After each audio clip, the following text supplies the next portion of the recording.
तैयार हो गया? मैं अभी तुम्हारे लिए टोस्ट बनाती हूँ। ये लो आई, 1700 है, मैंने पॉकेट मनी से बचाई थी। मुझे क्यों दे रहा है?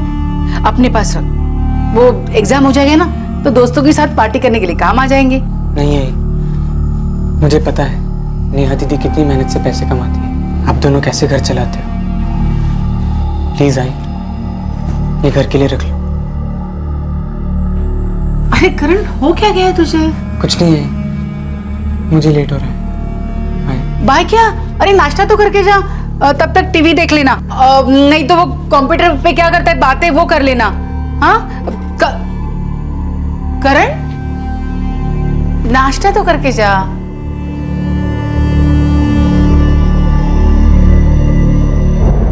करण, bye I.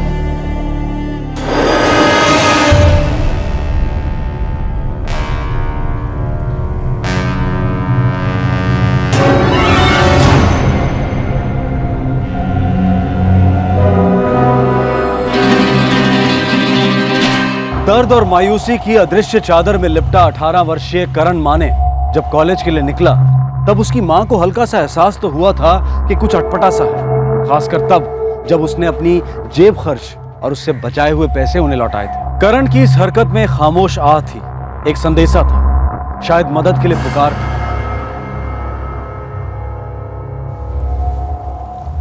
The number you have called is currently switched off. उसका फोन तो अभी भी स्विच ऑफ आ रहा है। आई 24 घंटे हो गए, अभी तक उसका कोई पता नहीं चल रहा है। उसने ऐसा कभी नहीं किया था, मुझे बहुत डर। आई देख, तू डर मत, ठीक होगा वो। जाते वक्त ही मुझे कुछ अजीब लगा। जाते वक्त वो मुझे अपने पॉकेट मनी के पैसे दे गए। कहाँ होगा मेरा बच्चा? नेहा जी, आपके छोटे भाई करण ने आपके साथ कभी ना कभी कुछ तो शेयर किया होगा। नहीं सर, काफी दिनों से चुपचाप तो रहता था, पर मैंने ज्यादा ध्यान नहीं दिया, अपने काम में बिजी थी। नेहा जी, हमारे जमाने को ये श्राप है बिजी रहना। इतना अंधा, इतना बहरा, इतना गूंगा बना देता है कि हमारे अपनों की तो दूर की बात, हम खुद की आहे भी सुन नहीं पाते। मैं उसे रोकने वाली थी, मुझे लगा कि कुछ गलत हो रहा, कुछ तो ठीक नहीं हो रहा। कौन से कॉलेज में पढ़ता करण? LMS जूनियर कॉलेज, 12वीं साइंस में है। लेकिन वो कल कॉलेज नहीं गया था। ये बात आपको कैसे पता? जी, मैंने उसके दोस्त को फोन किया था, मेहुल, उसी ने मुझे बताया। कॉलेज आया ही नहीं, ऐसा कैसे हो सकता है मेहुल? आज सुबह तो आई के सामने कॉलेज का बैग लेके निकला था। नेहा दीदी, मुझे भी बड़ा अजीब लगा कि करण आज पूरे दिन कॉलेज नहीं आया। मैंने उसको कॉल किया, मैसेजेस किए, ऑनलाइन मैसेजेस भी छोड़े, पर नो रिस्पॉन्स। मुझे लगा उसका फोन गुम गया होगा, ढूंढ रहा होगा। पर आज वो कॉलेज कैसे मिस कर सकता था? क्यों? क्योंकि आज प्रोफेसर जैन का प्रोजेक्ट सबमिशन था, एंड वो लेट सबमिशन अलाउ नहीं करते। करण कॉलेज नहीं गया, अपनी पॉकेट मनी और सेविंग्स आपको लौटा दी, और आप दोनों के हिसाब से वो चुपचाप रहता था, शायद दुखी था। तो एक सवाल सबसे पहले पूछूंगा, क्या कोई लड़की इन्वॉल्व थी उसकी जिंदगी में?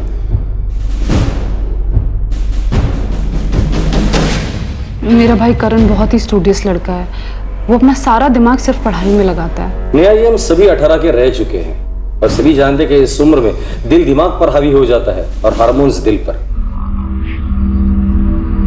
नहीं सर, अगर उसकी जिंदगी में कोई लड़के होती तो सबसे पहले वो मुझे और नेहा को बताता। हम तीनों ही बहुत करीब हैं सर, हमारे बाबा को गुजरे 8 साल हो चुके हैं, तब से हम ही तीनों हैं एक दूसरे का सहारा। हम आपस में कुछ भी छुपाते नहीं हैं एक दूसरे से। लेकिन नेहा जी, कुछ चीजें होती है जो हम खुद से भी छुपाते हैं, तो किसी और के साथ कैसे शेयर कर सकते? खैर, करण का कोई दोस्त है जिसने उसके साथ बात की हो या कुछ शेयर किया हो? सर, उसका एक दोस्त है मेहुल, और दूसरा हमारी बुआ का लड़का रोहन, जो गिरगांव में रहता है। बचपन से ही दोनों बहुत क्लोज हैं, इसलिए सबसे पहले मैंने उसी को फोन किया था। नेहा ताई, करण ने 1 हफ्ते से मुझसे ही बात नहीं की, कोई SMS तक नहीं किया उसने मुझे। आज सुबह से घर नहीं आया है, आई से बोल के गया था कॉलेज जा रहा है। मुझे और आई को बहुत टेंशन हो रही है, मैं सोच रही हूँ पुलिस कंप्लेन कर दूँ, उसका फोन भी बंद बता रहा है। आप एक बार उसके कॉलेज के दोस्त मेहुल को ट्राई करो, वो दोनों काफी अच्छे दोस्त हैं। सर ये रोहन है, अभी अभी आपको इसी के बारे में बता रही थी मैं। ताई कुछ पता चला क्या?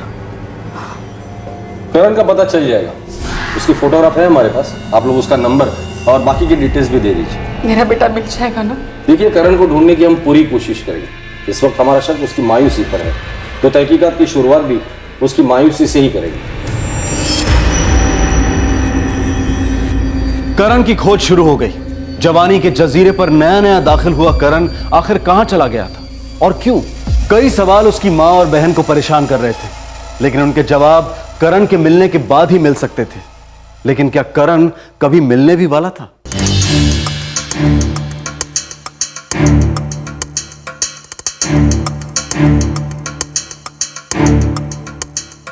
पिछले 6 महीनों में कल का एक ही दिन था जब वो एब्सेंट था। Correct sir. सर, ये जो लड़का है करण माने, ये पढ़ाई में बहुत अच्छा है। इनफैक्ट आप इसे टॉपर भी कह सकते हैं। यही नहीं, एक्स्ट्रा करिकुलर एक्टिविटीज में भी काफी एक्टिव है। हेलो अर्चना, आज मैं काम पे नहीं आ पाऊंगी, घर में थोड़ा सा इशू हो गया है। क्या इशू हो गया नेहा? करण कल सुबह कॉलेज गया था, अभी तक वापस नहीं आया है। ओह गॉड, और उसका फोन? कई बार फोन लगाया, फोन भी बंद है। मैं और आई बहुत परेशान हो रहे हैं। पढ़ाई में टॉपर, एक्स्ट्रा करिकुलर में एक्टिव, डिसेंट लड़का। कोई गर्लफ्रेंड थी उसकी? नहीं सर, करण का सारा फोकस पढ़ाई में था सर। वो हमारे साथ घूमने भी नहीं आता था एंड पार्टी के लिए भी नहीं आता था सर। एंड हम क्वाइट श्योर सर, उसकी कोई गर्लफ्रेंड नहीं थी। रोहन रिलैक्स, हमें हमारा काम पता है जो हम कर रहे हैं। सॉरी सर, लेकिन मुझे बड़ी टेंशन हो रही है। करण ऐसे बिना बोले जाने वालों में से है ही नहीं, इम्पॉसिबल सा है ही। अच्छा, एक बात बताओ, क्या हमें सब कुछ बताया गया है या कुछ छुपाया है हमसे? नहीं श्योर? ऐसा तो कुछ नहीं है सर। क्योंकि ये थोड़ा एबनॉर्मल नहीं लगता कि तुम्हारी उम्र का लड़का अपनी पॉकेट मनी लौटा कर गायब हो जाता है? पैसे लौटाना मुझे बिल्कुल अबनॉर्मल नहीं लगता। वो तीनों एक दूसरे के काफी क्लोज हैं और एक दूसरे की प्रॉब्लम अच्छी तरह समझते हैं सर। और इनफैक्ट करण मुझसे भी काफी कुछ शेयर करता है। उसने तो मुझे कुछ ऐसा कुछ बताया नहीं। पर कुछ तो है, जरूर है, और रोहन उसे हम ढूंढ निकालेंगे।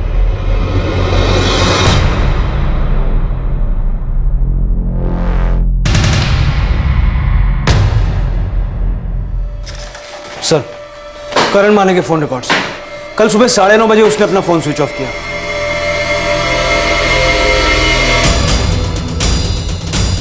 करण 9:30 बजे ही अपने घर से बाहर निकला।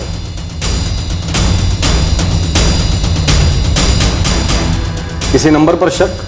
नहीं सर, सारे बड़े जनरल से कॉल है। हाँ, एक नंबर पर पिछले एक हफ्ते में उसने कई बार बात की है। नंबर है 4445638849। इस नंबर से पहले कभी बात नहीं हुई थी? नहीं सर, इस नंबर पर पहले एक बार भी बात नहीं हुई। लगता है नई नई पहचान वाला नंबर है ये। किसका है? लड़की का है? नहीं सर, लड़के का है। गौरव शिंदे, 24 साल।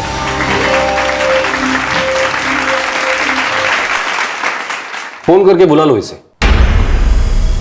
मैं जा रही है ड्यूटी पर। तो वो तो रोज आती है ना, इस अनाउंसमेंट करने की क्या जरूरत है? क्या जो जी में आए, अगर मेरे को क्या है?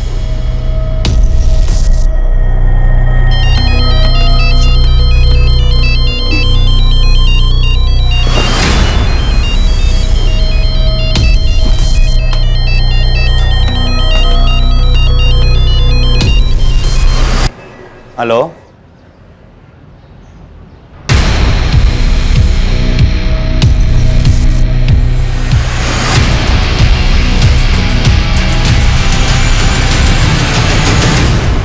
एक बार ऑर्केस्ट्रा सिंगर गौरव शिंदे और एक 18 वर्षीय होनहार स्टूडेंट करण माने के बीच में ऐसा क्या हुआ था कि एक हफ्ते के अंदर उनके बीच में 2 दर्जन से भी ज्यादा कॉल्स हुए थे? क्या शिंदे इस मिसिंग केस की एक अहम कड़ी थी? क्या गौरव शिंदे जानता था कि करण कहां हो सकता है? दूसरी ओर करण की बुआ का लड़का रोहन, उसे अचानक कोई बात याद आई थी। करण के बारे में एक ऐसी बात जो उसके जहन से निकल गई थी पर अब याद आ गई।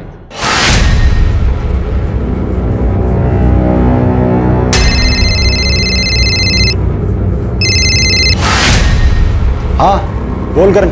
यार 10,000 चाहिए थे यार, बहुत अर्जेंट है। 10? अबे एटीएम हूँ क्या मैं? यार देखना प्लीज, कुछ हो सकता है क्या? ऐसा भी क्या अर्जेंट है बॉस? यार वो मेरे को ना एक प्रोजेक्ट सबमिशन करना था और ना उसका मटेरियल बहुत महंगा है यार, मुझे खरीदना है उसे। अच्छा यार, 10 तो बहुत ज्यादा है। देख, चाहिए तो मैं पापा से बात कर सकता हूँ, दिए तो ठीक है, नहीं दिए तो नहीं दिए तो यार वाट लग जाएगी। प्लीज प्लीज रोहन, कुछ करना यार, कुछ हो सकता है तो।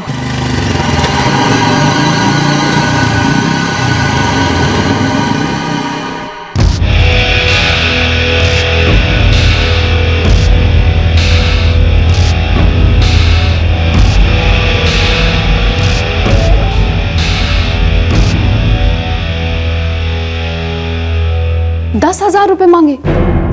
ऐसा कैसे हो सकता है? पता नहीं, किसी साइंस प्रोजेक्ट के लिए चाहिए, उसने ऐसा बोला। नहीं रोहन, किसी भी साइंस प्रोजेक्ट के लिए 12वीं क्लास में 10,000 रुपए नहीं लगते, और अगर लगते भी तो मुझसे नहीं मांगता। शायद 10,000 रुपये आपसे तुरंत मांगना उसे अजीब लग रहा होगा दीदी। नहीं रोहन, करण ऐसा बिल्कुल नहीं है। आई तुझसे कुछ 10,000 रुपए की बात की क्या? मुझसे ऐसी कोई बात नहीं की। उल्टा जाते वक्त अपने पॉकेट मनी से बचाए हुए 1700 रुपए मुझे दे के गया वो। पता नहीं नेहा ताई, मुझे कोई लोचा लग रहा। सच में आप एक बार पुलिस से बात करो। सर क्या बात हो गई सर? करण माने को कैसे जानते हो? क्यों सर, कुछ गड़बड़ी हुई? गड़बड़ी हुई इसलिए तो तुम्हें यहाँ बुलाया है। बोलो, करण माने को कैसे जानते हो? करण और मैं अच्छे दोस्त हैं। कब से तुम्हारी दोस्ती? तो पिछले 1 हफ्ते पहले मैं करण से पहली बार मिला था। और 1 हफ्ते में एक अच्छी दोस्ती भी होगी, वो भी एक बार सिंगर और साइंस स्टूडेंट के बीच। तू जोगेश्वरी में रहता है, करण घाटकोपर का लड़का। क्या कहानी है भाई तेरी अच्छी दोस्ती की? सर 1 हफ्ते पहले मैं घाटकोपर के रोज बार में परफॉर्मेंस के लिए गया था, तो वहीं घाटकोपर स्टेशन पे मैं ऑटो का इंतजार कर रहा था। आप आनंद नगर जाओगे क्या? ये पीछे कौन बैठा है भाई, भूत है क्या? सर अरे नहीं यार, मैं आनंद नगर होते हुए जाऊंगा। जॉब दे सकता हूँ तुम चाहो तो। Thank you. आ जाओ आ जाओ।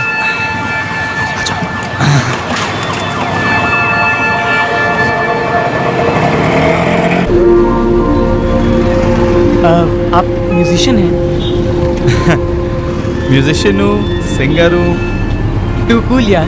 म्यूजिक का बड़ा शौकीन है करण, इसलिए हमारी जम गई। नंबर्स एक्सचेंज किए थे हम दोनों ने, फिर दिन में 1-2 बार मैसेजिंग या फोन पे बात हो जाती थी। पर पिछले 2-3 दिन से करण का ना तो कोई कॉल आया, ना ही कोई मैसेज। सर सब ठीक तो है ना? करण गायब है। गायब मतलब? गायब मतलब गायब, गुम, मिसिंग। 3 दिन पहले कॉलेज के लिए निकला था, लौटा नहीं। लेकिन ऐसे कैसे हो सकता है सर? करण ने तुम्हें कांटेक्ट करने की कोशिश की। देखो गौरव, अगर करण के बारे में कुछ जानते हो तो बता दो हमें, ताकि हमें उसे ढूंढने में आसानी हो जाए। सर मेरी और करण की तो ज्यादातर म्यूजिक को लेकर बात होती थी। हम दोनों पुराने गानों के फैंस हैं। पर्सनल बात तो कभी हुई नहीं सर। उसे पैसों की जरूरत थी, 10,000 रुपए किसी कॉलेज प्रोजेक्ट के लिए। 10,000? तुमसे मांगे थे उसने? नहीं सर। ये पैसों की बात 8-10 दिन पहले हुई थी, और लगभग तभी तुम दोनों की दोस्ती हुई थी। नहीं गौरव, ऐसा तो नहीं कि तुम कुछ भूल रहे हो या छुपा रहे हो? नहीं सर।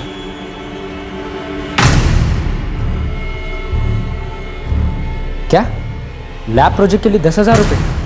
नहीं सर, नॉट पॉसिबल।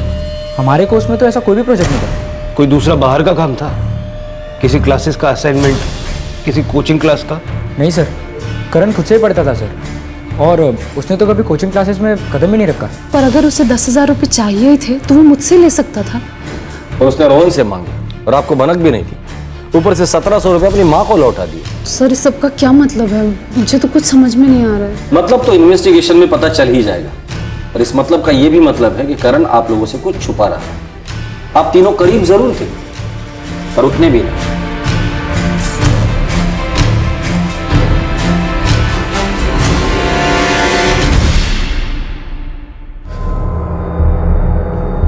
रोहन, तुमने मुझे बताया क्यों नहीं कि करण ने तुझसे 10,000 रुपये मांगे थे? बहुत अर्जेंट होता तो मैं इंतजाम करता। पापा मैं भूल गया था, माइंड से निकल गया मेरी। रोहन प्लीज मुझे एक बात बताओ, क्या तुम्हें ऐसी कोई भी बात मालूम है, कोई भी बात जो हमें नहीं मालूम? नेहा ताई, मैं कोई भी चीज क्यों छुपाऊंगा मैं? सर रोहन के कॉल रिकॉर्ड्स, शक करने लायक कुछ नहीं मिला। पर शक करने लायक जरूर कुछ तो हुआ है। उसने अपनी बहन से पैसे नहीं मांगे, सिर्फ रोहन से मांगे, और वो भी अर्जेंटली। सर गायब हुए 5 दिन हो गए, किडनैपिंग तो नहीं लगती, वरना रैंसम का कॉल आ जाता, या फिर किडनैपर्स किसी तरह का कुछ संदेशा भिजवाते। संदेशा तो करण खुद दे रहा था, सिर्फ उसके घर वाले उस सिग्नल को पकड़ नहीं पाए। कैसे सिग्नल्स? करण काफी दिनों से चुपचाप रह रहा था। अपने दोस्त मेहुल को भी उसने कुछ नहीं बताया। 1700 रुपए की अपनी सेविंग माँ को लौटा दी। घर से बाहर निकलते ही अपने मोबाइल फोन को स्विच ऑफ कर दिया, और जाते वक्त माँ को 2 बार बाय बोला। पर अब मानता हूं ये सारे डायरेक्ट सिग्नल नहीं थे, इनडायरेक्ट थे, छुपे हुए थे। और ऐसे सारे सिग्नल सिर्फ वही आदमी देता है जो कुछ एक्सट्रीम कदम उठाने वाला रहता है। सुसाइड? रूल आउट नहीं कर सकते।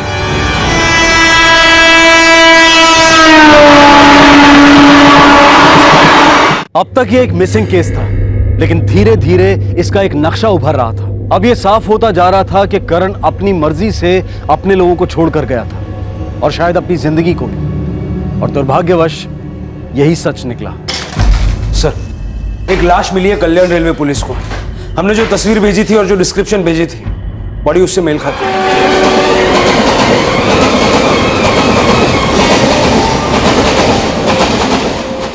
बॉडी के 3 टुकड़े हो चुके हैं। कहीं से भी किसी भी तरह की कोई आइडेंटिफिकेशन नहीं मिल पाई जिससे ये पता लग सके कि ये बॉडी किसकी है। मुझे लगता है सर कि ये लाश करण माने की है।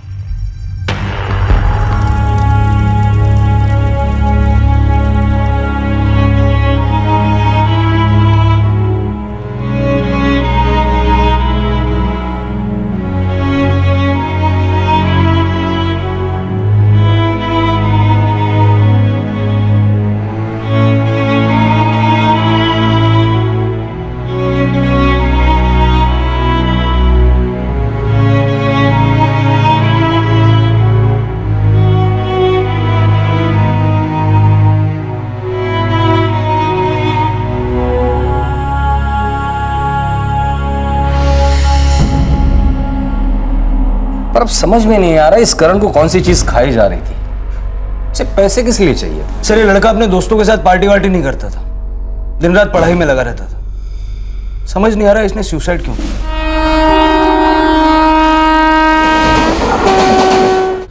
बहुत ही सीधा साधा लड़का था सर। लेकिन 18 साल का था। लड़के से आदमी बन रहा था, बॉडी में हार्मोनल चेंजेस हो रहे थे। सर, हर इंसान उस दौर से गुजरता है, लेकिन हर कोई सुसाइड तो नहीं करता। कुछ तो हुआ जो वो अपनी माँ और बहन के साथ शेयर नहीं कर पाया, और अपने हम उम्र लोगों के साथ भी शेयर नहीं कर पाया, जैसे उसका कजिन रोहन और उसका दोस्त मेहुल। लेकिन पर उसने अपनी फीलिंग्स किसी न किसी के साथ तो जरूर शेयर की होगी। जमाना शेयर और लाइक का है सर। जो इंसान रियल लाइफ में अपनी फीलिंग्स छुपाता है ना, वो साइबर लाइफ में अपनी फीलिंग्स जरूर बताता है। ये रियल लाइफ और साइबर लाइफ के बीच में ही इस करण के मौत का राज छुपा होगा। अगले 48 घंटों में एक केस क्लोज हुआ, लेकिन उन 48 घंटों में जो खुलासा हुआ, उसने इन्वेस्टिगेटिव टीम को एक ऐसे वर्चुअल वर्ल्ड का टूर करवाया जहां हर पल हर क्षण शायद लाखों लोग एक टूरिस्ट की तरह से आते हैं, और लाखों लोग हमेशा के लिए वहां बस भी जाते हैं। इनमें से कुछ लोग इस वर्चुअल वर्ल्ड में ऐसा झटका खाते हैं कि वो वर्चुअल वर्ल्ड के साथ साथ रियल वर्ल्ड से भी आउट हो जाते हैं, अपने आप को जिंदगी से डीएक्टिवेट कर देते हैं।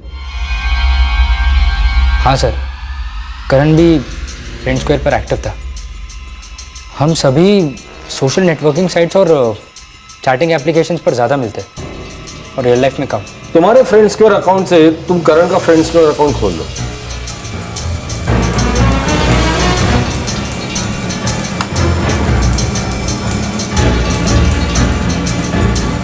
सर,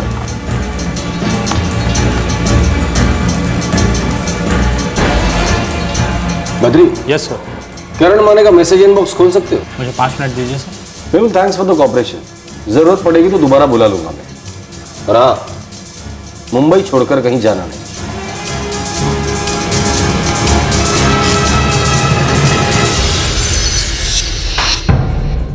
जी ताई, वो पुलिस के हैकर्स ने करण का फ्रेंड स्क्वायर अकाउंट हैक कर लिया। फ्रेंड स्क्वायर पे कुछ चल रहा था ना, पता था ना तुझे, फिर मुझे क्यों नहीं बताया? नेहा ताई, आई शपथ, मुझे कुछ मालूम नहीं है। आप मेरे ऊपर शक करना बंद करेंगी? सर, लड़की का नाम अंजलि है। जनवरी 2015 से करण और इस अंजलि की दोस्ती हुई है, और तब से करण अपना 95% चैटिंग टाइम इस अंजलि के साथ ही स्पेंड कर रहा है। मैसेजेस पढ़ेंगे सर? इन दोनों के बीच के जो भी मैसेजेस होंगे वो हमारे लिए सुसाइड केस के सबूत होंगे। बद्री, एक एक मैसेज पढ़ेंगे। खोल दो इनबॉक्स। हे, हेलो, व्हाट्सएप। अंजलि, तुमने तुम्हारी प्रोफाइल इन्फो में कॉलेज मेंशन नहीं किया है। क्यों, मिलने आना है? नहीं, जनरली। ओह, तो नहीं मिलोगे? अभी आ जाऊं? या स्टूपिड। करण, तुम अपना प्रोफाइल पिक चेंज कर दो। क्यों? अच्छा नहीं लगता? नहीं, वो बात नहीं है। मेरे लिए बहुत ज्यादा डिस्ट्रैक्टिंग है। ना क्यूट कोई कैसे हो सकता है? ओह प्लीज, टांग मत खींचो मेरी। यार क्या जमाना है, एक लड़की एक लड़के को कॉम्प्लीमेंट देती है और देखो इसे, डम्बो। वो जो तुमने पिक्चर पोस्ट किया है, वो लड़का जो तुम्हारे साथ खड़ा है, कौन है वो? कौन हो सकता है, तुम बोलो। मैं कैसे गेस करूं? फ्रेंड होगा कोई, बॉयफ्रेंड तो नहीं हो सकता। क्यों नहीं हो सकता? वेल, होने को तो हो सकता है, लेकिन मैं। व्हाट लेकिन? व्हाट मैं? कुछ नहीं, लेकिन तुम्हारे साथ है तो लकी है। लकी तो है, पर बॉयफ्रेंड नहीं, मेरा बड़ा भाई है। ओह ओके ओके। और तुम मुझसे बच के रहना, ओके? मैं क्यों बच के रहूं? क्योंकि वो मेरे बॉयफ्रेंड का कचुम्बर बनाने की बातें करता है। मैं तुम्हारा बॉयफ्रेंड हूँ? नहीं हो, सो सैड। और मैं क्या क्या प्लान्स बना रही थी लाइफ में। Okay bye. अरे अरे वेट, तुमने वो जो बॉयफ्रेंड वाली बात की थी, वो सीरियस थी? देखो मैं हमेशा मजाक करती रहती हूँ, पर अब सीरियसली एक बात बताओ, तुम मुझ में इंटरेस्टेड हो? इंटरेस्टेड? फुल ब्लोन प्यार हुआ है। एक शौक दूं तुम्हें? मार ही डालो प्लीज। मुझे भी हुआ है फुल ब्लोन प्यार।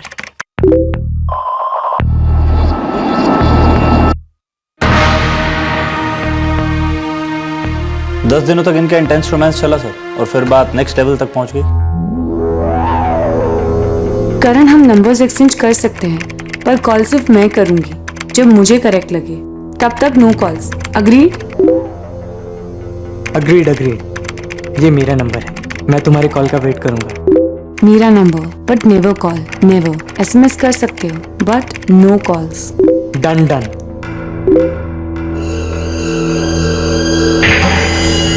डायल किया गया नंबर वैध नहीं है। नंबर फेक है सर। ओह ओके ओके, अब गियर शिफ्ट हो रहा है सर। स्वीट फ्लर्टिंग और रोमांस से अब डर्टी टॉकिंग शुरू हो गई, साइबर इंटीमेसी।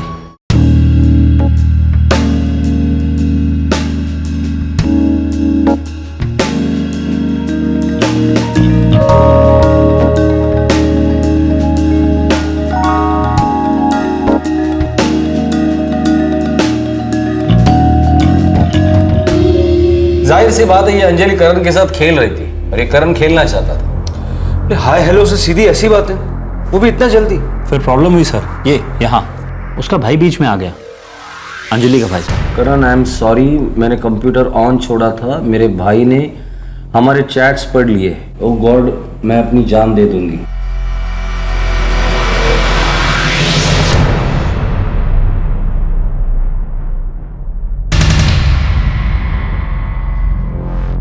ये लास्ट दो मैसेज इनके बीच 12 जनवरी को है सर, और 18 जनवरी को करण ने रोहन से 10,000 रुपए मांगे थे। सर इस अंजलि के भाई ने करण को डराया धमकाया होगा। ये करण डर गया होगा। ये अंजलि के प्रोफाइल पर इसने कोई अपनी इन्फॉर्मेशन भी शेयर नहीं की। इस अंजलि तक हम कैसे पहुंच सकते हैं? सर इसके रियल वर्ल्ड का एड्रेस चाहे हमारे पास ना हो, पर इसके वर्चुअल वर्ल्ड का एड्रेस यानी आईपी एड्रेस मैं आपको दे सकता हूँ, पर 1 घंटे का टाइम लगेगा। 2 घंटे ले ले बद्री, पर किसी भी हालत में मुझे इस अंजलि का एड्रेस चाहिए, क्योंकि ये अंजलि एक ही लड़की है जो बता सकती है कि करण ने इतना भयानक कदम क्यों उठाया, क्यों जिंदगी से बेवक्त डिस्कनेक्ट हो गया। रियल जिंदगी की तरह टीनेजर्स और सभी एडल्ट्स की ऑनलाइन जिंदगियों में भी दोस्तियां अक्सर रोमांस में तब्दील हो जाती हैं। साइबर सेक्स भी इंटरनेट जगत की एक रियलिटी है, लेकिन इस केस में दोस्ती, रोमांस, साइबर सेक्स, इस सब के परे एक बहुत ही शॉकिंग राज था। वर्चुअल वर्ल्ड के एड्रेस ने पुलिस को रियल वर्ल्ड का एड्रेस दे दिया था।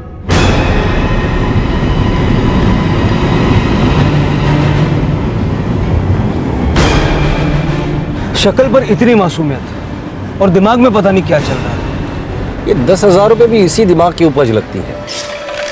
सर आईपी एड्रेस मिल गया। कहाँ का एड्रेस है? जोगेश्वरी का, गौरव शिंदे नाम के आदमी का इंटरनेट कनेक्शन।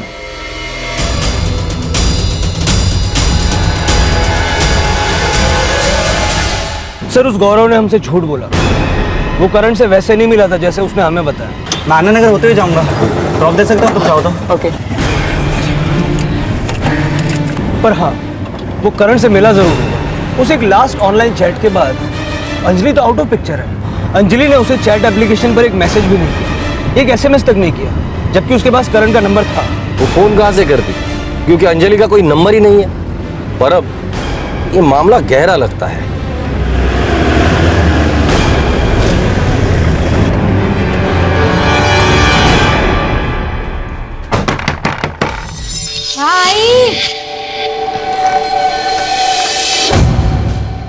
सर गौरव कहाँ है? सर वो निराली बार गया है, गाना गाता है ना उधर। आप कौन हो? मैं मिसेज उसकी ज्योति शिंदे। क्या हुआ सर? जरा अंजलि को बुलाना। अंजलि कौन साहब? गौरव की बहन अंजलि। और कौन? गौरव के आगे पीछे कोई नहीं है, ना भाई ना बहन, माँ बाप भी नहीं रहे। आप ये क्या बोल रहे हैं साहब? चचेरी ममेरी बहन होगी, कोई रिश्तेदार होगी। नहीं साहब, कोई नहीं है।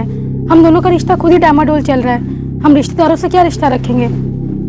अपने दोनों तरफ कोई भी नहीं है अंजलि साहब। गौरव को फोन लगाओ। नहीं, तू फोल्ड ले उसके, जी माइनर प्ले कर रहा हूँ मैं।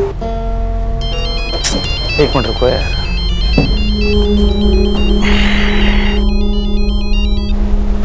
आ गया है। किधर है तू? निराली बाहर हूँ। और किधर? जल्दी बोल, जो भी काम है। ये अंजलि कौन है? बोल काहे को नहीं रहा है? ये अंजलि कौन? देख अभी मेरे दिमाग का दही मत कर, समझी ना? काम पे हूँ मैं, रखता हूँ। गौरव सुन। हेलो, कौन बोल रहा है? इंस्पेक्टर पवार बोल रहा हूँ। निराली बाहर आ रहे तुझे लेने के लिए। कहीं जाने या भागने के बारे में सोचना भी मत, बहुत बुरा हाल करूंगा मैं तेरा।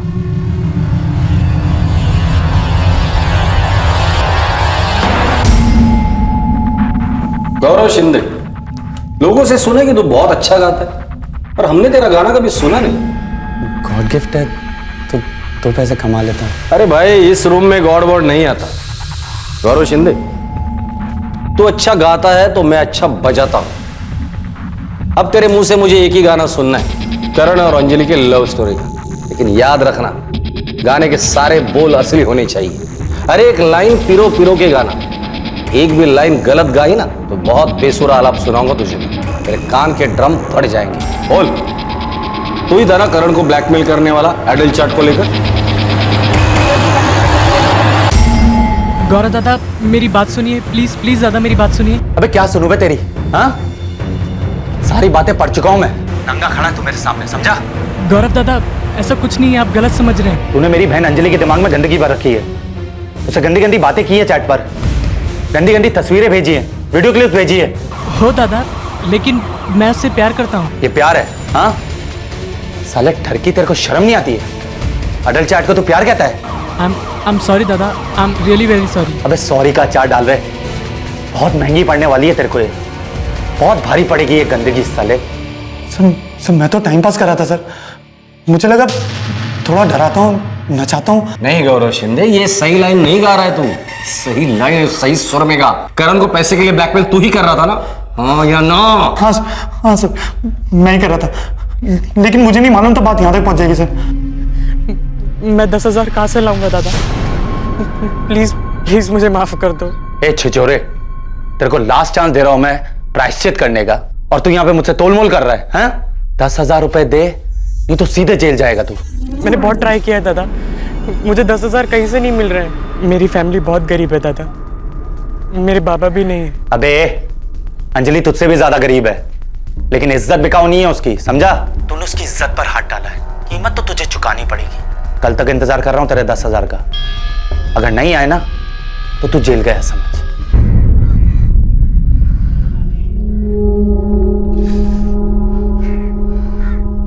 सर मुझे मालूम है मुझे ऐसा नहीं करना चाहिए था, पर मुझे इस बात का बिल्कुल भी अंदाजा नहीं था कि मामला इतना सीरियस हो जाएगा। उस करण ने डर और शर्म के मारे अपनी जान दे दी। सॉरी सर, मुझे भी इस बात का बहुत खराब लग रहा है। तुझे और खराब तब लगेगा जब तू जेल में सड़ेगा। चल बता दे अभी, ये अंजलि कौन है और कहां है? देख गौरव शिंदे, मैं एक पल के लिए भी नहीं सोचूंगा कि तू एक पैर से कमजोर है। तेरी दूसरी टांग भी मैं तोड़ दूंगा अगर तूने नहीं बताया कि अंजलि कौन है और कहां है। अंजलि कोई नहीं और कहीं नहीं, अंजलि मैं ही और आप लोगों के सामने।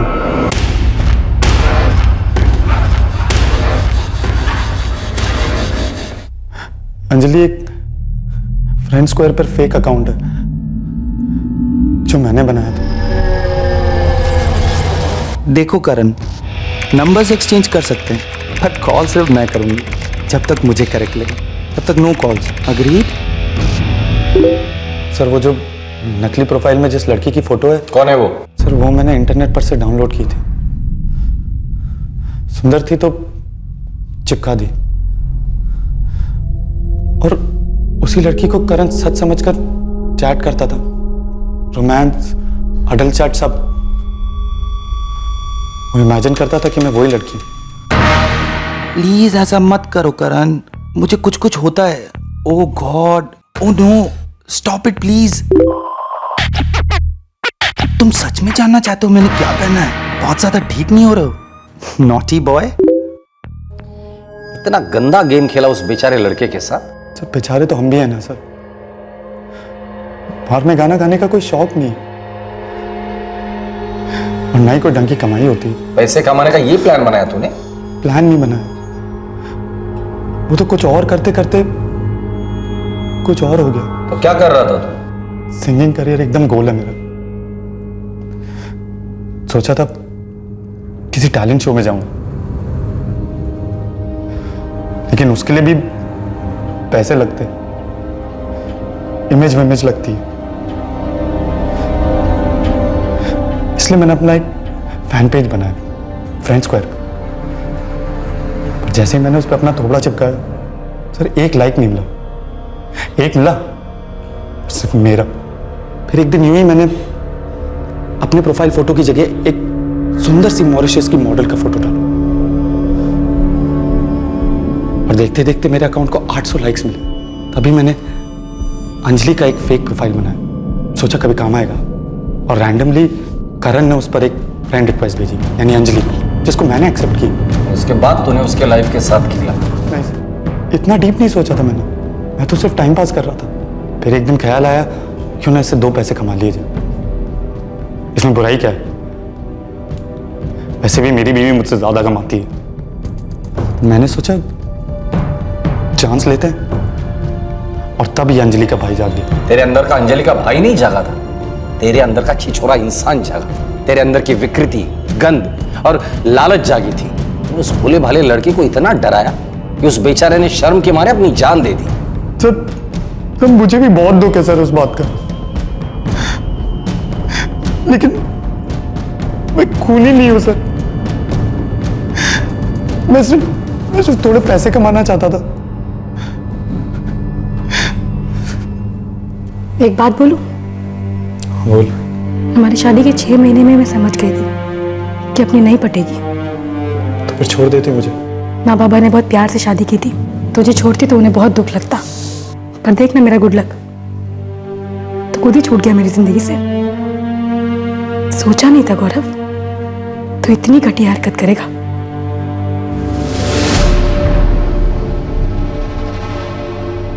करण इतना कमजोर नहीं था सर, ये सच नहीं हो सकता। देखिए नेहा जी, सच तो ये है कि ऐसा ही हुआ था। और अगर ये सच भी है तो एक बार हमसे बात तो करता। मुझसे भी उसने कुछ नहीं बोला।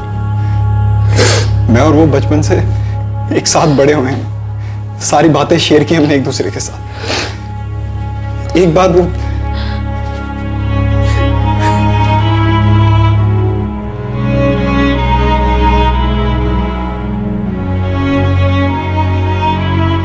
एक बार बात तो की होती, कोई बुरा नहीं मानता, कोई नहीं डांटता। क्यों खामोशी से क्यों मार गया हमें? गौरव शिंदे पर आईपीसी की धारा 306 अबेटमेंट टू सुसाइड, धारा 294 ऑब्सीन एक्ट और धारा 385 लागू हुई है। वो इस वक्त जुडिशियल कस्टडी में है। इस केस में कोई हसीना नहीं थी, सिर्फ एक दीवाना था जो एक फेक सोशल नेटवर्किंग प्रोफाइल से मोहब्बत कर बैठा। और बहुत ही दुखद अंत हुआ इस एक तरफे इश्क का।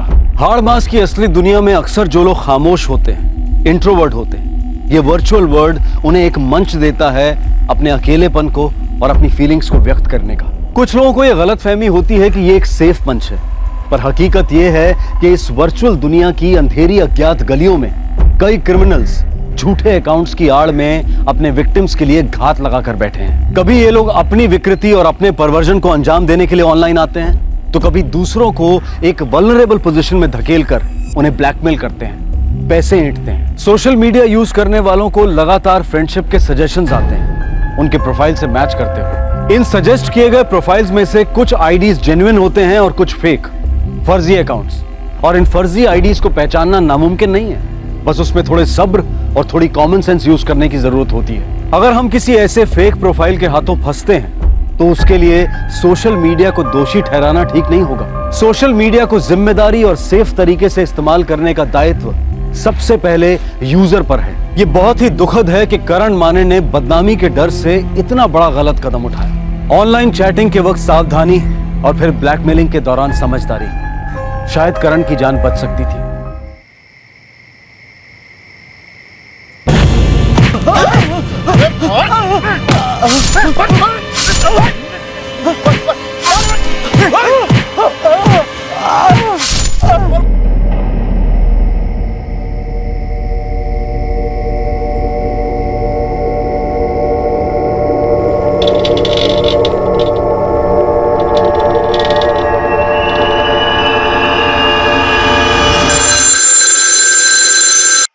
Hello Udaipura police control room. Sir मेरा नाम गौरव शर्मा है।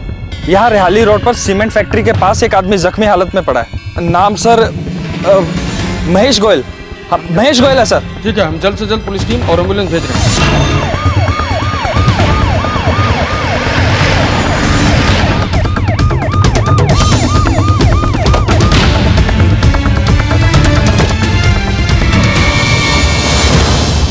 यहाँ पे महेश गोयल नाम का आदमी जख्मी हुआ था, कहाँ है वो? सर अभी 10-15 मिनट पहले एक एम्बुलेंस आई थी, उसी में डालकर ले गए सर।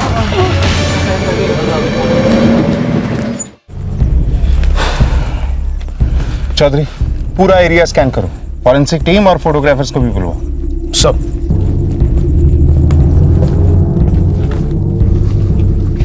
कहाँ ले गए हो? सर्व कृपा अस्पताल में। कौन आया था उसे लेने? घायल का आप भाई होगा शायद। सर महेश गोयल का ऑपरेशन चल रहा है, डॉक्टर से बात नहीं हो पाई। ये महेश गोयल नाम कुछ सुना सुना लगता है। क्या ये वही महेश गोयल है जो लोक जागरण पार्टी का कैंपेन करता है?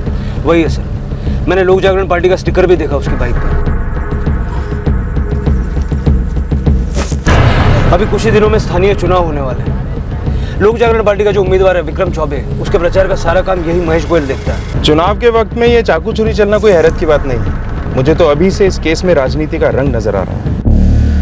जब ये वारदात हुई उसके कुछ ही दिनों बाद उदयपुरा में काउंसलर पद के लिए स्थानीय चुनाव होने वाले थे। घायल होने वाला शख्स महेश गोयल एक पार्टी के उम्मीदवार की कैंपेन को लीड कर रहा था। अब एक बात तो तय थी कि इस घटना से क्षेत्र का राजनीतिक माहौल गरमाने वाला था, लेकिन किसी को अंदाजा भी नहीं था कि इस केस से न सिर्फ राजनीति बल्कि कई लोगों की जिंदगी में भी तूफान आने वाला था। कई गड़े मुर्दे, कई गुप्त राज जो सालों से दफन थे, अब सबके सामने आने वाले थे।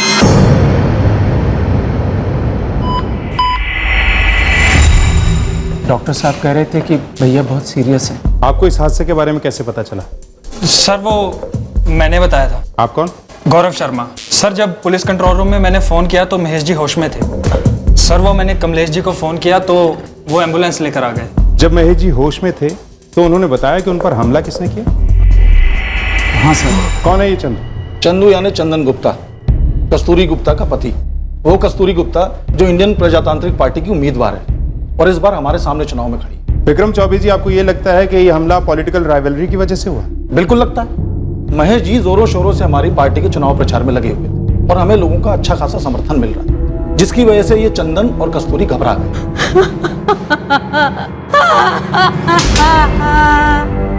यार चिंता मत कर, भैया ठीक हो जाएंगे, उनको कुछ नहीं होगा। हम ये राजनीतिक दुश्मनी वाला एंगल जरूर टटोलेंगे। तब तक ये बताइए कि महेश जी की किसी से कोई दुश्मनी, कोई झगड़ा? भैया के किसी से कोई दुश्मनी नहीं। वो तो बहुत ही सरल स्वभाव के व्यक्ति। उनकी कपड़ों की दुकान है और स्कूल में बच्चों की यूनिफॉर्म सप्लाई करते हैं। और 10 साल से सर वो लोग जागरण पार्टी के कार्यकर्ता भी हैं। जी हाँ, हमारी पार्टी को आगे लाने में उनका बहुत बड़ा योगदान। उन्हें यकीन था कि हमारी पार्टी भारी बहुमत से जीतेगी, इसीलिए चंदन ने और कस्तूरी ने उन पर हमला करा दिया ताकि हमारे कार्यकर्ता घबरा जाएं।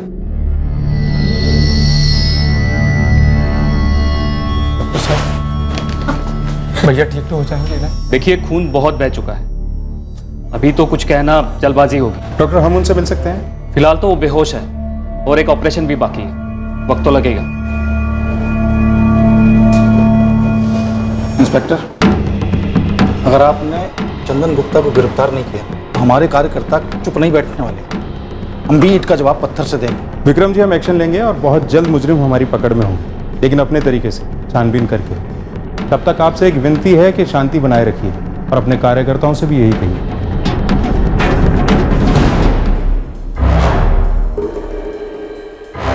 अरे विक्रम चौबे पागल हो गया चुनाव के टेंशन में। चंदन भैया वो टेंशन ले नहीं रहा है, दे रहा है। उसके हाथ मौका लग गया है आपको बदनाम करने का, और वो वही कर रहा है। कहीं ये हमारी पार्टी में से तो किसी ने नहीं करवाया ना? सवाल ही नहीं होता। अगर किसी ने किया होता तो मुझे जरूर पता चलता। विक्रम को तो बैठे बैठे मुद्दा मिल गया हम पर निशाना उठाने का। बैठे बैठे दुनिया में कुछ भी नहीं मिलता। मुझे तो लगता है ये सब कुछ विक्रम का ही किया धरा है। लोगों की हमदर्दी हासिल करने के लिए उसी ने ये नाटक किया। पर अब हम क्या करेंगे? तो राजनीति में आरोप प्रत्यारोप तो चलते ही रहते हैं। मैं सब संभाल लूंगा। एक तरफ जहां एक आदमी ऑपरेशन थिएटर में अपनी जिंदगी के लिए लड़ रहा था, वहीं दूसरी तरफ दोनों पॉलिटिकल पार्टीज के बीच में आरोप प्रत्यारोप का सिलसिला शुरू हो चुका था। एक पार्टी इल्जाम लगा रही थी तो दूसरी पार्टी उन इल्जामों को बेबुनियाद बताकर अपना पल्ला झाड़ने की कोशिश कर रही थी। लेकिन इस केस का एक तीसरा पहलू भी था जहां इस वक्त फिक्र और दहशत का माहौल बना हुआ था। मुझे खुद नहीं पता कि गड़बड़ कैसे हो गई। हाँ, मुझे पता है कि महेश काफी सीरियस है। अब क्या कर सकते हैं? हाँ, मामला तो गरमाएगा ही। देखिए, चुनावी माहौल काफी गर्म है। विक्रम चौबे हमारी पत्नी के खिलाफ इलेक्शन लड़ रहा है। अब विक्रम के घर में अगर किसी को जुकाम भी हो जाए तो उसका इल्जाम वो हम पर ही देगा। चुनाव जीतने के लिए लोग किसी भी हद तक जा सकते हैं। महेश गोयल विक्रम चौबे के घर का सदस्य नहीं है, उसकी पार्टी का वर्कर है। और आपको बता दूं, उसे जुकाम नहीं हुआ है, उस पर हमला हुआ है, वो भी जानलेवा। और आप हम पर शक कर रहे हैं? वैसे हमने महेश गोयल से जुड़े सभी लोगों की डिटेल्स निकलवाई।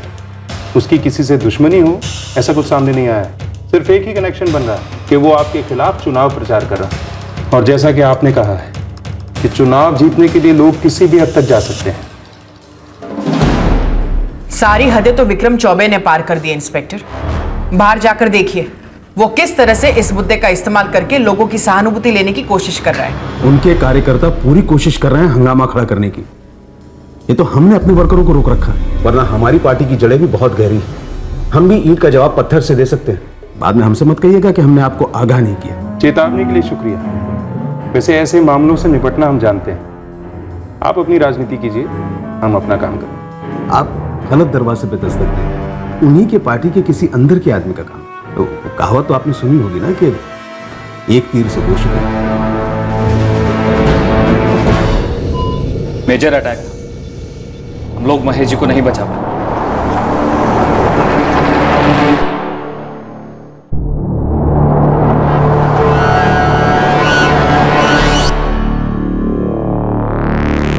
जी सर, जी सर। सर, दूसरा यूनिट किसी भी वक्त वहां पहुंचता होगा। हम पूरी कोशिश कर रहे हैं क्राउड पर काबू पाने की। 1 घंटे के अंदर सिचुएशन अंडर कंट्रोल होगी sir. Jain sir. Sir, crowd control से बाहर जा रहा है। अगर फोर्स यूज करने की परमिशन दे दें तो? उसकी जरूरत नहीं पड़ेगी। मेरी एसपी साहब से बात हो गई है। वो लोक जागरण पार्टी के एमएलए प्रदीप प्रजापति से बात करेंगे कि वो अपने कार्यकर्ताओं को शांत रहने की अपील करें। तुम एक काम करो, ये FIR चेंज करो। ये अटेम्प्ट टू मर्डर का केस अब मर्डर केस बन चुका है। एसपी साहब, मैं समझ सकता हूँ, लेकिन मैं क्या कर सकता हूँ? कार्यकर्ता बहुत गुस्से में है। महेश गोयल को बहुत मानते थे ये लोग, उनका अपना आदमी था वो। प्रदीप जी, अगर ये हिंसा बढ़ती रही तो उसका असर इन्वेस्टिगेशन पर भी होगा। अब आप ही बताइए कि हम इस वायलेंस को रोकें या इस केस को सॉल्व करें। ठीक, मैं अपने कार्यकर्ताओं को समझाने की कोशिश करता हूँ, लेकिन हाँ, आपको भी एक बात की गारंटी देनी होगी कि आप जल्द से जल्द गुनहगार को पकड़ेंगे और उसे सजा दिलवाएंगे। आखिर मुझे अपने कार्यकर्ताओं को कुछ तो आश्वासन देना होगा। आई अश्योर यू सर, लेकिन इस वक्त बहुत जरूरी है कि ये आग काबू में आ जाए, तभी तो हम अपना काम सही तरीके से कर पाएंगे। ठीक है एसपी साहब, ठीक। विक्रम को फोन लगाओ, उससे बोलो कि बहुत हो गया हल्ला मचाना, बस करो। कहीं ऐसा ना हो कि उसकी बाजी उल्टी पड़ जाए। अभी फोन लगा उसको।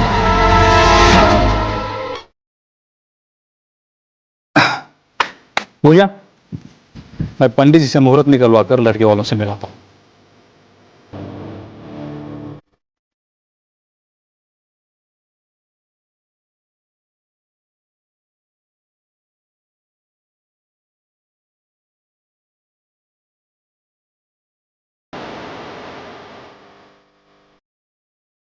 माँ, मैं कॉलेज जा रही हूँ, बाय।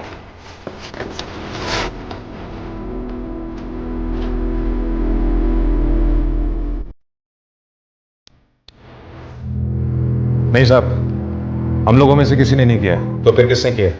अभी तक पता नहीं चला साहब, लेकिन हम ढूंढ निकालेंगे। आप टेंशन मत लो। टेंशन मुझे नहीं, तुझे हो जाएगा अगर जल्दी पता नहीं लगा। साहब पक्का भाड़े के टट्टू थे, दो थे ना, एक को तो पक्का ढूंढ निकालेंगे। एक मिल गया तो दूसरा अपने आप हाथ लग जाएगा। तू पहले एक को तो ढूंढ। साहब पता तो नहीं है, लेकिन हम ढूंढ निकालेंगे। लेकिन कब?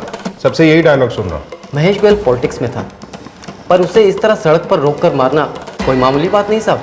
वो जो कोई भी होगा डेयरिंग वाला होगा साहब। तो पता लगा ये डेयरिंग वाला डर के मारे किस बिल में छुपा बैठा है? साहब मैंने आपसे कितनी बार कहा है कि चंदन गुप्ता ने ही मेरे भाई का खून किया है, लेकिन आप उनसे पूछताछ करने की बजाय हमसे सवाल जवाब कर रहे हैं। हमारे भैया के लिए उनका परिवार, उनकी पार्टी, उनकी दुकान, यही सब उनकी जिंदगी थी।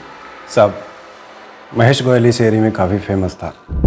मुझे नहीं लगता इस एरिया कोई आदमी महेश के नाम की सुपारी उठाएगा। हो सकता है सुपारी लेने वाला बाहर का हो और जिसने सुपारी दी है वो यहीं का है।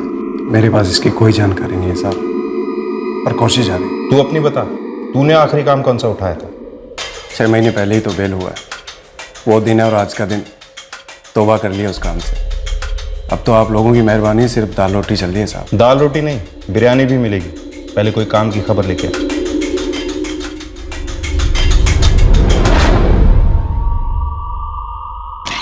सर, चंदन गुप्ता, कस्तूरी गुप्ता और उनके सभी खास कार्यकर्ताओं के फोन रिकॉर्ड्स मैंने स्कैन किए। सबके रिकॉर्ड्स एकदम क्लीन है। राजनीति के दलदल में एकदम क्लीन रिकॉर्ड्स ज्यादा शक पैदा करते हैं। वैसे भी ऑपोजिशन पार्टी के मेंबर को मारना हो तो बड़ी प्लानिंग करनी पड़ती है, ताकि सब कुछ एकदम क्लीन दिखाई दे, जरा सा भी दाग ना दिखे। सर लेकिन ये भी तो हो सकता है कि ये पॉलिटिकल मर्डर हो ही नहीं, कोई और वजह भी तो हो सकती है। आखिर महेश भी पॉलिटिक्स में था, और जितना सीधा उसकी फैमिली हमें बता रही है, हो सकता है उतना सीधा शायद वो ना हो। ऐसा करो, महेश के कॉल रिकॉर्ड्स निकलवाओ। हो सकता है कि कंकाल उसी की अलमारी में। महेश के परिवार, पार्टी और पुलिस सबका यही मानना था कि महेश का खून पॉलिटिकल राइवलरी की वजह से हुआ था, लेकिन बहुत जद्दोजहद के बावजूद भी पुलिस को इस दिशा में कोई सुराग नहीं मिला था। लेकिन जब महेश के फोन रिकॉर्ड्स खंगाले गए तब कई संदेहजनक और चौंका देने वाली बातें सामने आई, जिसने इस केस का रुख ही बदल दिया।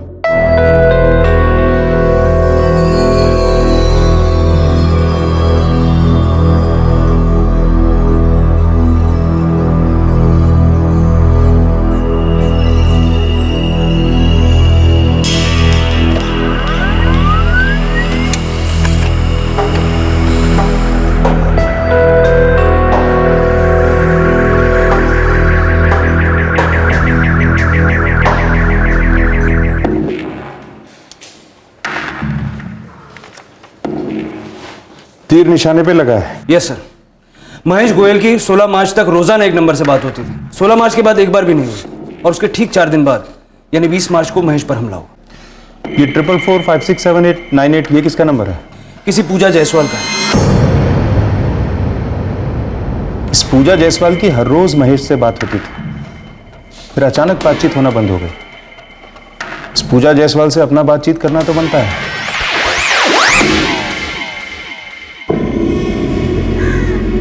पुलिस ने क्यों बुलाया तुझे?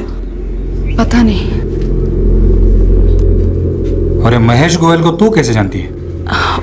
वो तो ये नूपुर जब से स्कूल में थी तब से उसके यूनिफॉर्म के लिए मैं उनकी दुकान पर जाती थी, बस इतना ही। मैं नहीं जानती ये पुलिस मुझसे क्या जानना चाहती है। देखिए, जब से मेरी बेटी स्कूल में थी तब से हर साल मैंने उसके स्कूल की यूनिफॉर्म महेश जी की दुकान से ही बनवाई है। इस स्कूल के साथ उनका कॉन्ट्रैक्ट था। सभी स्टूडेंट्स की यूनिफॉर्म वहीं से बनती है।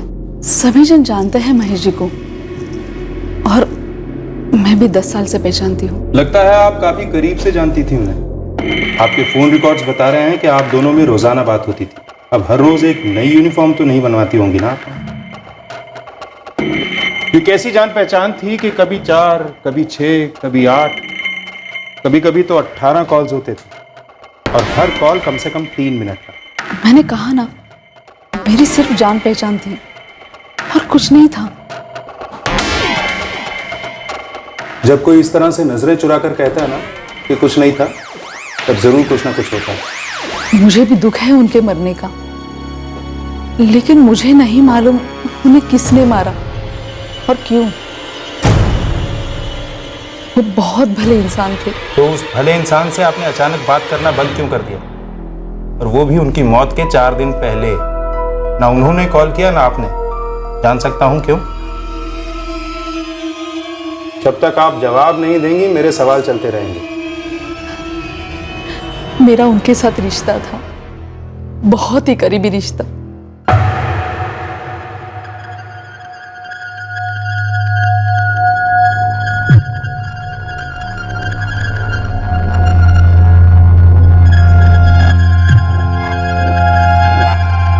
जब नुपुर 10 साल की थी, तब से मैं हर साल महेश जी की दुकान पर उसके स्कूल ड्रेस के लिए जाया करती थी। उन दिनों मैं अपनी शादी से खुश नहीं थी और मेरे पति दामोदर भी मुझसे नाराज रहते थे। तभी मुझसे महेश जी मिले और आप दोनों का अफेयर शुरू हो। मैं भी अपनी शादी से खुश नहीं। पूजा, हम दोनों का हाल बिल्कुल एक जैसा है और हम अपनी शादी भी नहीं तोड़ सकते, क्योंकि इसका असर हमारे परिवार और बच्चों पर पड़ सकता है। मैं समझती हूँ हम अपने बच्चों को नाराज नहीं कर सकते, लेकिन हम खुद को भी नाराज नहीं करेंगे। अगर किसी को तकलीफ दिए बिना हम थोड़ा सा खुद के लिए जी लेते तो इसमें गलत क्या है?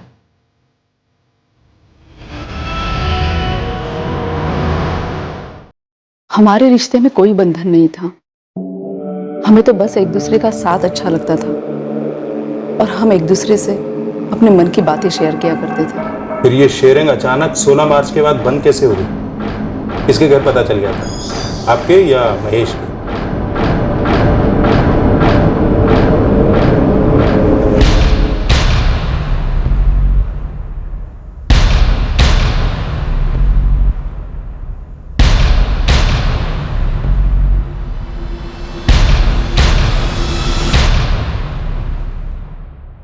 ऐसा कुछ नहीं था।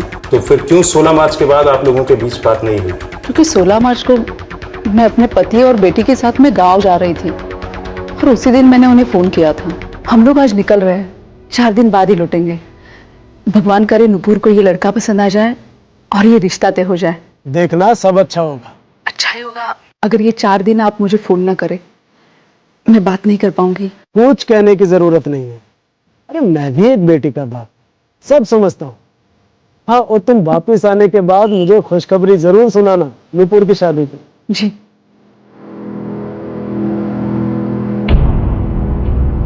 नुपुर की शादी तय होने जा रही थी और मैं नहीं चाहती थी कि मेरे और महेश जी के रिश्ते की जरा सी भी भनक किसी को लगे जिससे नुपुर की शादी पे आ जाए। इसलिए हमने उन दिनों बात नहीं की, लेकिन मुझे पता नहीं था कि उन्हीं दिनों इनके साथ ऐसा कुछ हो जाएगा।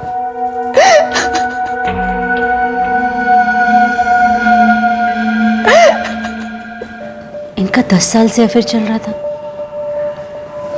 मुझे पता तक नहीं चला। कमलेश भैया, क्या आप जानते थे? नहीं भाभी, मुझे कुछ भी नहीं पता है। और भैया के बारे में तो मैं ऐसा कुछ सोच भी नहीं सकता।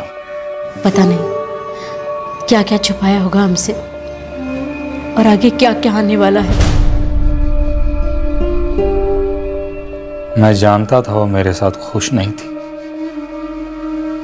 मुझे भी उससे कई शिकायतें थी, लेकिन मैंने ऐसा कभी सोचा नहीं था। 10 साल वो किसी और के साथ, इतना बड़ा धोखा दिया उसने मुझे। पापा, मैंने कभी नहीं सोचा था कि माँ ऐसा कर सकती है।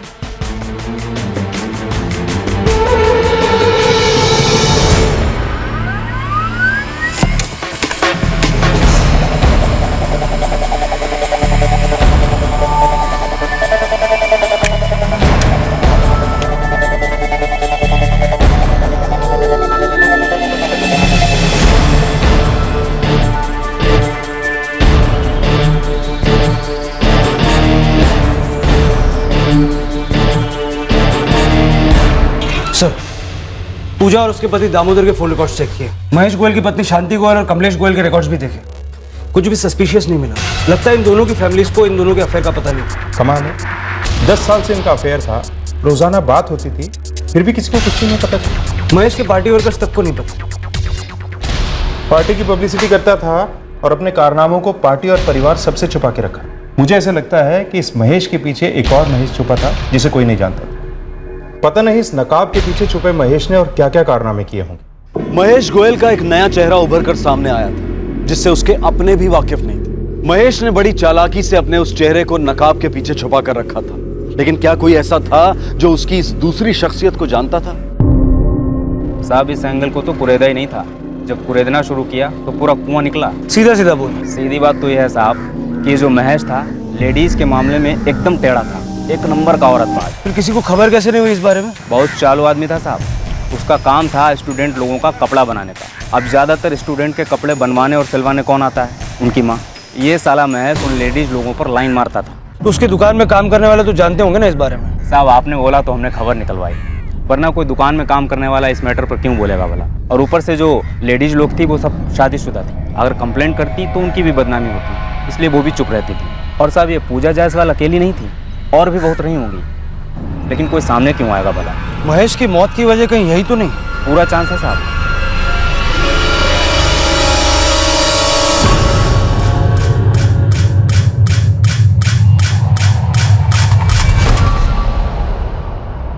कैसे इंसान थे वो? मुझे लगता है 20 साल की शादी में मैं उन्हें जरा भी पहचान नहीं पाई। माँ, ऐसा भी तो हो सकता है कि पापा को कोई बदनाम कर रहा हो। अर्चना सही कह रही है भाई, इसमें जरूर चंदन गुप्ता की साजिश है। अरे भैया, ऐसे हो ही नहीं सकते।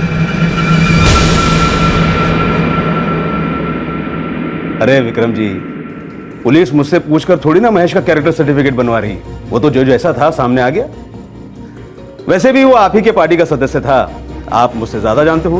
कि मैं बहुत अच्छी तरीके से जानता हूं कि आप ये अनछन कहानियां क्यों बना रहे हैं, ताकि महेश के नाम पे आप मुझ पे और मेरी पार्टी पे कीचड़ उछाल सकें। ऐसा मैंने सोचा तो नहीं था, लेकिन जो कुछ भी हो रहा है हमें खुशी हो रही है उसमें। और एक बात, पूजा जायसवाल को हमने खड़ा नहीं किया, पुलिस खुद पहुंची थी वहां तक। और ये छोटी छोटी बात पर हमें दोष देना बंद कीजिए। राम राम। मुझे माफ कर दीजिए, मुझसे गलती हो गई। किस मुंह से माफी मांग रही हो? अगर ये सब नहीं हुआ होता तो मैं तो पूरी जिंदगी अंधेरे में ही रहता। तुम्हारी ये करतूत कभी सामने नहीं आती। मुझे अब तुमसे कोई रिश्ता नहीं रखना।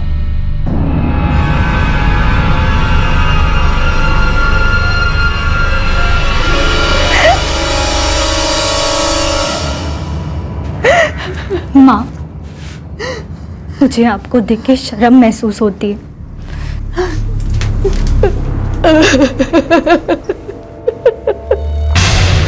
सर, ये तो तय है कि महेश का पूजा के अलावा बहुत सारी औरतों से चक्कर था, लेकिन ये पता लगा पाना मुश्किल है कि किस किस से उसका अफेयर है और किसने उसके मर्डर की साजिश की। पता चल जाएगा चौधरी। जब महेश का इतना गहरा राज छुपा नहीं रह सका तो ये साजिश कैसे छुपी रह सकती है? दिमाग बेच खाए हो क्या? समझा उसको, दुम पकड़ के बैठा रहे एक जगह।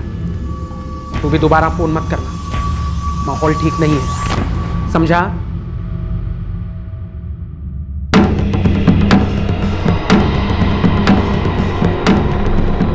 सर, राघव आया, कहता है कोई बड़ी खबर है। बुलाओ उसे।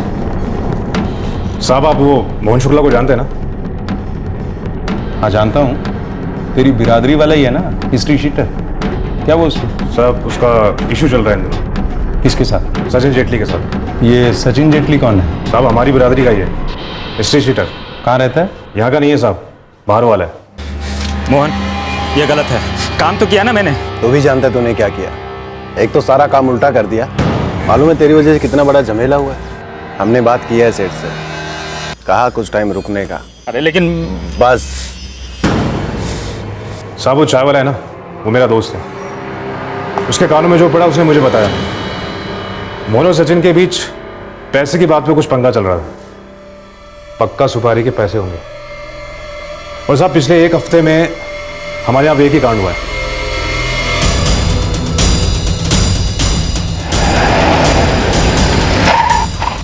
सब बोल देते साहब, खुद ही आ जाते। ऐसे घसीट के क्यों लेके जा रहे हो साहब? बेइज्जती होती है मोहल्ले में। बुलाया तब जाता है जब खबर चाहिए हो, जब खबरें खोदनी पड़ती तो घसीटना पड़ता। चलो साहब मेरी बात सुनो साहब।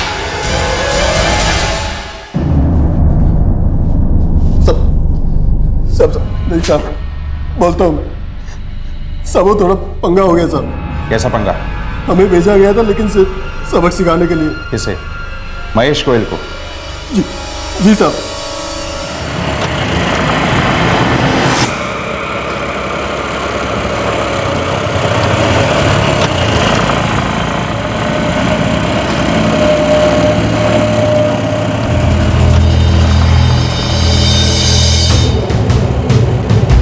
उस गधे सचिन की वजह से सब हुआ सब।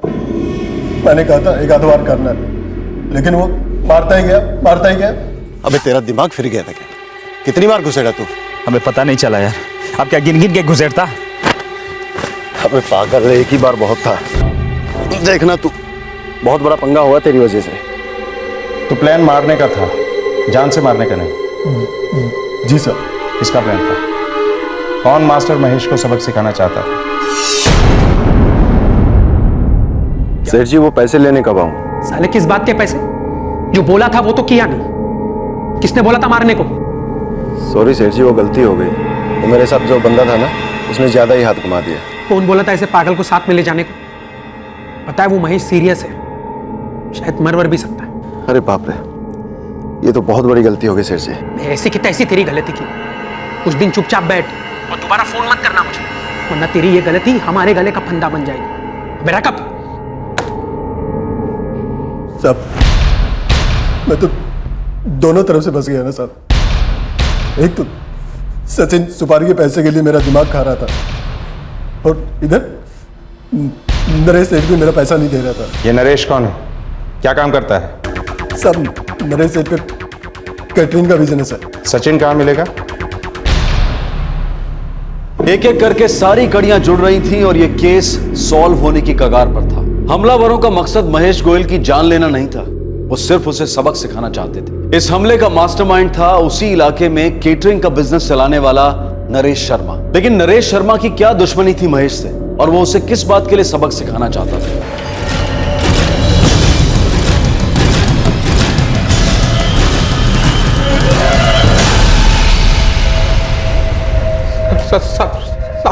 मारना वारना मत साहब, मैं सच सच बताता हूँ साहब। तेरे लिए वही सही है, बोलना शुरू कर। साहब मैंने तो सिर्फ पिटने को बोला था, वो भी थोड़ा सा, लेकिन उन्होंने चाकू मार दिया, और वो भी कितने बार मुझे नहीं पता। आगे बोल, क्या सबक सिखाना चाहता था तू महेश को? साहब मेरा महेश के साथ कोई लेना देना नहीं। तो किसका लेना देना था? ये सब मैंने चंदन भाई साहब के कहने पे किया। आप गलत दरवाजे पे दस्तक दे रहे हैं। उन्हीं के पार्टी के किसी अंदर के आदमी का काम है। चंदन गुप्ता भी इन्वॉल्व था इस क्राइम में। उनका मुझ पर बहुत एहसान है साहब। मेरा धंधा उन्होंने सेटल करने में मेरी मदद की थी। उन्होंने बोला कि महेश को सबक सिखाना जरूरी है, इसलिए मैंने मोहन को बोला, लेकिन मोहन अपने किसी सरफिरे दोस्त को अपने साथ ले गया और उसने ये कांड कर दिया।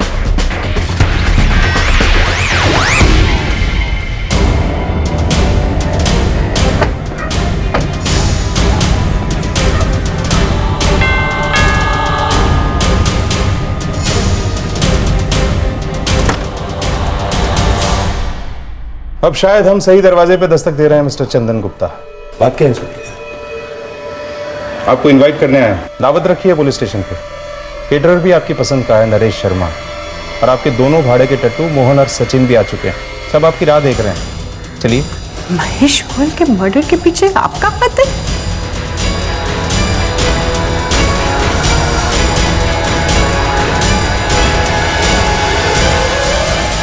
जल्दी बोलना शुरू करो चंदन गुप्ता, वैसे कल तक बात पूरे इलाके में फैल जाएगी। आपकी पत्नी की उम्मीदवारी भी कैंसिल हो सकती है। ना भी हुई तो हारना तो तय है। आपका पैंतरा उल्टा पड़ गया। इसका राजनीति से कोई लेना देना नहीं था सर। वही तो मैं कह रहा हूं, जो भी आपने बोलना है अभी बोल दो। उसमें कितना सच है कितना झूठ है वो हम पता लगा लेंगे, और जरूरत पड़ी तो आपसे उगलवा लेंगे। आप तो बोलना शुरू करो बस। ये महेश गोयल की नजर बिल्कुल अच्छी नहीं थी। हर औरत पर गंदी नजर डालता था, गंदे गंदे इशारे करता था। काफी औरतों ने शिकायत की थी मुझसे। पानी सर से ऊंचा तब हो गया जब कुछ हफ्ते पहले एक औरत फिर से उसकी शिकायत लेकर हमारे पास आई।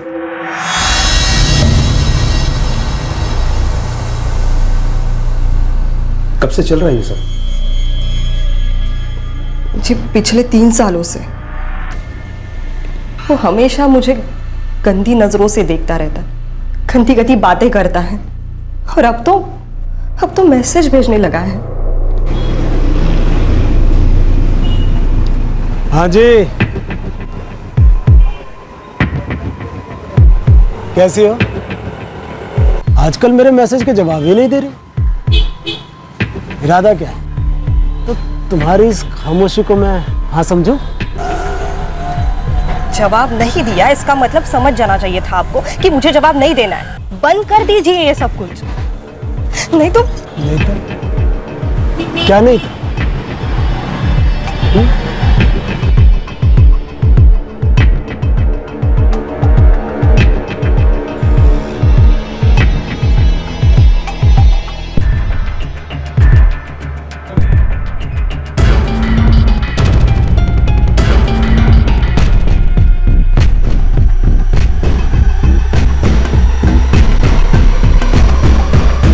आपको दिखाना था इसीलिए मैसेज डिलीट नहीं किया। वो हर रोज इसी तरह के मैसेज भेजता रहता है और हर रोज मैं उसे डिलीट करती हूँ। कभी कभी ऐसा लगता है कि मेरे पति ने वो पढ़ लिए तो क्या समझ बैठेंगे वो। एक बार ऐसे भी लगा कि नया नंबर ले लूं, लेकिन पति तो तब भी सवाल पूछेंगे ना। महेश गोयल 1 नंबर का बेशर्म इंसान है। वो जानता है मेरी मजबूरी को और उसी का फायदा उठा रहा है। मुझे समझ में नहीं आ रहा कि मैं क्या करूं। आप ही मेरी मदद कीजिए। ये कोई पहली बार नहीं हुआ था। इलाके की कई औरतें परेशान थी उससे, मुझे आकर कंप्लेन करती थी और मुझे बहुत गुस्सा आता था। ये औरतें बेबस थी, चुपचाप सह रही थी। तो महेश शराफत का मुखौटा पहने शान से घूमता था। जो मैसेज लिखता था, जो भेजता था, मैं तो आपके सामने बोल भी नहीं सकता। ये कोई कारण नहीं हुआ किसी की जान लेने का। आप एक पार्टी के लीडर हैं, इसका मतलब ये नहीं है कि आप किसी को भी मार डालें। मैं तो सिर्फ उसे पिटवाना चाहता था ताकि उसे सबक मिले और औरतों को परेशान करना बंद करे। अगर आप ऐसा चाहते थे तो पुलिस में कंप्लेंट कर सकते थे। अगर मैं ऐसा करता तो मुझ पर राजनीति करने का आरोप लगता। आप उन औरतों को भी कंप्लेंट करने के लिए बोल सकते थे। वो शादीशुदा औरतें, और महेश जानता था कि जो अपने पति से ये सब बातें नहीं कह सकती वो पुलिस में कंप्लेंट क्या करवाएंगी। तो आपने खुद ही ये समाज सेवा करने का फैसला कर लिया और अपने उस वफादार नरेश को ये काम सौंपा।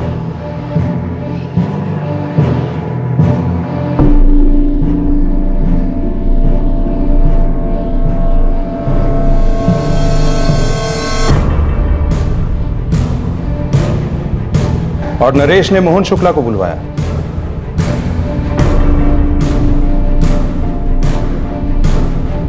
ये 10,000 एडवांस, बाकी सबक सिखाने के बाद। सेठ जी, इस काम को पूरा करने के लिए एक आदमी और लगेगा। 10 गुना पैसे उतने ही मिलेंगे जितने तय हुए। ठीक है।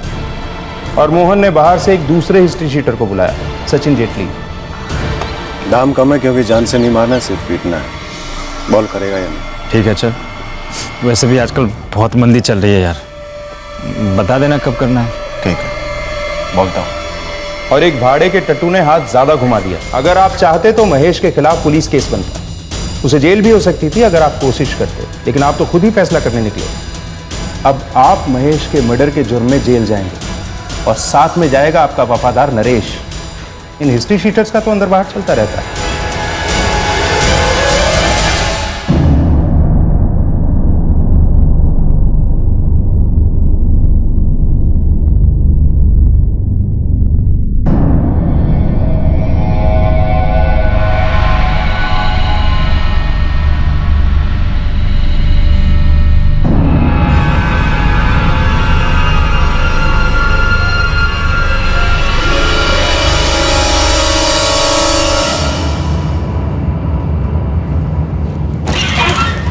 सर, ज्योति से बात हुई।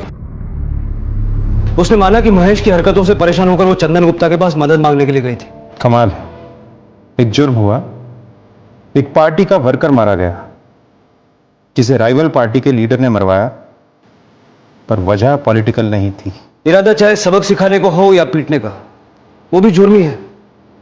और आखिरकार यहां तो मर्डर हुआ है, जो कि उससे भी संगीन जुर्म है।